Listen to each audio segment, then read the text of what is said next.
Why have picked the anime called No Game No Life and the movie Go Game No Life Zero? Because how these two duos, the brother and sister, are really funny, but then again, you don't know what's really going on in their lives until you see the first episode. Beyond them, they're both visually very talented and very smart. But together, their power is more greater than you ever thought. Well, they're challenged to a game with a god, but they thought it was an online player. But the moment his sister beats the god asks them a question. Are you tired of living in this world when you're just all alone? And they say yes, they're tired of the world that you're living in. So, so the god transfers them through the game into the world called No Game. And they just get to meet him, a god, a game god, where he tells them all the rules of what to expect. For No Game No Life Zero, the movie was a bit different effects on me.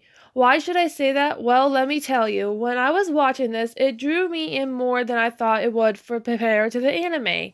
It had me on my feet with how the plot twist and some of the characters acted are, and want to how hold my emotion more in all the characters that drew it out more. His name is Riku. And he's the main character of this movie. Why it had an emotional pull? Because it had a difference between how the movie was to the show and the other characters. It is all Switch doll. She is a voice. She's a mechanical doll that ended up destroying Riku's home when he was a child.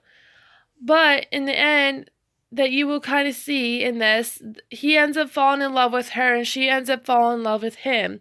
My conclusion is, would everything that has happened in No Game No Life Zero had more effect in No Game No Life, the anime, because in the movie, that is where they drew the line of how the rules would be for everyone to follow. And if you would watch the anime, you would probably wonder who actually started these rules.